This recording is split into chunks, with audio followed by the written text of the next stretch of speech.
Bonjour, je suis heureuse de vous retrouver dans cette nouvelle vidéo avec le jeu Seven Wonders, un jeu de cartes et de stratégie à partir de 10 ans pour 2 à 7 joueurs pour une durée de partie d'environ 45 minutes.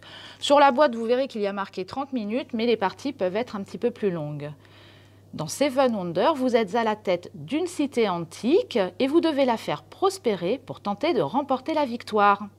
Une partie se déroule en 3 âges, chacun d'eux avec un paquet de cartes numérotées au dos, 1, 2 et 3. Les cartes représentent les bâtiments, il y en a 7 différents. Les cartes marron sont les bâtiments produisant des matières premières. Donc on trouve en haut ici de la pierre, il y en a d'autres c'est du bois, des minerais et de l'argile. Il y a également des cartes grises, comme ça, qui eux produisent des ressources manufacturées. Le parchemin, le tissu et le verre.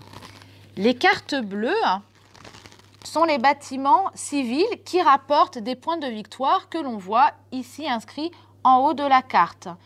Il y a également des bâtiments rouges qui sont les bâtiments militaires où il y a des boucliers qui auront une incidence à la fin de chaque tour et à la fin de la partie.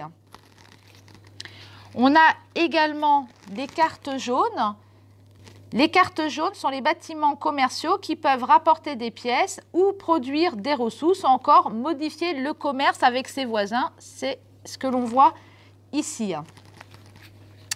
Il y a les cartes vertes qui sont les bâtiments scientifiques qui permettent de marquer des points de victoire en fonction de leurs icônes qui est inscrite en haut. Et on a également les cartes, les dernières, elles ne sont pas là, les cartes violettes qu'on ne trouve uniquement que dans le 3e âge. Ce sont les guildes qui permettent de gagner des points selon différents critères. Pour démarrer la partie, donc, on trie les cartes selon le nombre de joueurs. En bas de la carte, au centre, on retrouve un 3+, un 4+, un 5+, un 7+, voilà, selon les cartes. Pour une partie à 4 joueurs, je vais garder uniquement les 3+ et les 4+, et toutes les autres cartes retournent dans la boîte, on ne les utilisera pas. On fait ça pour tous les âges. Donc on les enlève, je l'avais fait déjà pour les autres cartes, et on les mélange. Voilà. Les cartes guildes qui se trouvent uniquement dans l'âge 3 doivent être triées car leur nombre dépend du nombre de joueurs. Pour une partie à 4 joueurs, j'en conserve 6 que je mélange au reste des cartes. Les autres retournent dans la boîte. Chaque joueur va récupérer un plateau de jeu individuel qui représente une merveille à construire. La construction se fait en 2 ou 3 étapes, c'est ce qu'il y a d'indiqué en bas ici. Donc là, ça se fait en 3 étapes et puis certains uniquement en 2. Elles sont recto verso, donc soit la face B, soit la face A. Donc chacun le pose devant lui.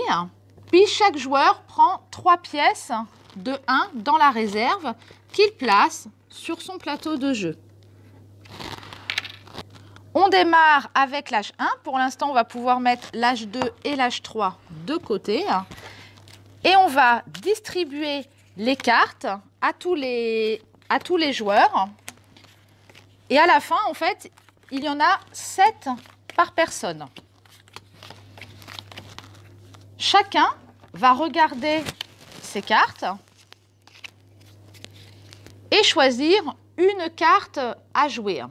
Le coût de la carte est indiqué en haut à gauche de la carte. S'il n'y a rien, je vais regarder s'il y en a une où il n'y a rien, comme celle-ci, il n'y a rien à gauche, c'est qu'elle est gratuite.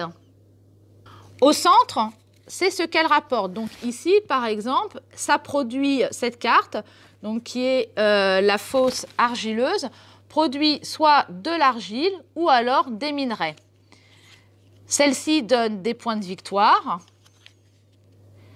Celle-ci de la pierre ou du minerai, etc. Les plateaux de jeu des joueurs ont également déjà des cités qui produisent des ressources, déjà dès le départ du jeu. Donc pour ce joueur-là, c'est du verre, celui-ci du tissu, celui-ci du bois et celui-ci de l'argile. Et ils ont également, donc on avait vu 3 pièces. Donc à eux de choisir la carte qu'ils souhaitent jouer en fonction de leurs besoins. Donc ils vont regarder s'ils veulent construire leur merveille, les étapes à réaliser. Ils vont regarder le coût de l'étape qui se trouve sur la gauche. Ici, pour la première étape, parce qu'il faut aller dans l'ordre, il va lui falloir 2 argiles. Une fois que c'est construit, la deuxième étape, 2 bois. Et pour la troisième étape, 3 pierres. Donc ce joueur-là, il pourrait se dire, il a du verre, il aurait peut-être besoin d'argile. Donc cette carte lui donne de l'argile ou du minerai. Ce n'est pas forcément quelque chose dont il aura besoin. Il en a d'autres avec du bois ou de la pierre. À lui de voir ce qu'il pourrait utiliser. Il choisit sa carte, il la place devant lui. Côté caché, il repose les autres et les autres joueurs font pareil. Les joueurs retournent leurs cartes et effectuent chacun leur action.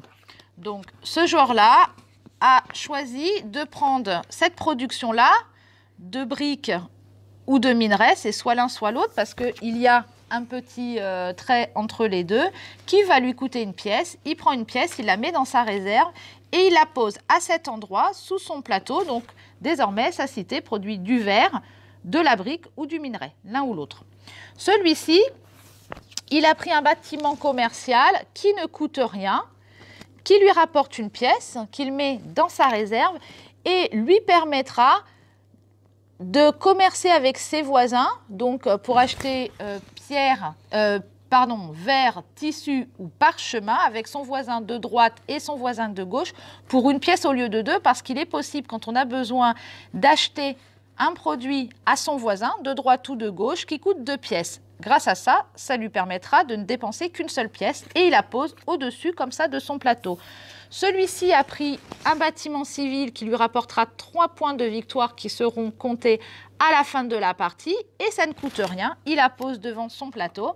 Et cette carte grise qui est une ressource d'un produit manufacturé qui lui donnera du tissu, il la pose comme ça sur son plateau. Et maintenant, il leur reste 6 cartes. Ils vont échanger les cartes avec leurs voisins. Hop, celui-ci passe ses cartes à son voisin. Ici, ici et le dernier à cet endroit. Et ils continuent comme ça à jouer. Ils regardent les cartes, du coup, qui sont des nouvelles cartes. Regardent celle qu'ils souhaitent prendre. La retourne devant son plateau. Chacun fait ça, joue sa carte et on se passe les cartes comme ça. Les cartes qui ont été posées de ressources rapportent des ressources différentes qui permettent d'acheter d'autres cartes. Donc, elles ont été posées là, comme j'ai expliqué. Les cartes rouges sont les boucliers militaires pour régler les conflits. Voilà. Ils ont posé tous leurs cartes en se les passant les uns aux autres. Et quand chacun, il leur reste plus que 2 cartes, ils doivent en choisir une pour pouvoir la jouer et l'autre la défausser. Les cartes qui ont parfois été utilisées pour construire la merveille, donc celle qui a été mise en verso, peut être utilisée pour la retourner, comme ici, ici. Et pour celui-là, ils ont pu le faire parce qu'ils avaient les ressources nécessaires pour le faire. Donc, ils retournent face cachée sur la première étape de leur merveille. C'est la fin du tour. Il reste maintenant à gérer les conflits entre voisins. Donc, c'est seulement ceux qui sont voisins les uns avec les autres. Donc, ces deux-là sont l'un à côté de l'autre. Ils vont regarder leur carte militaire.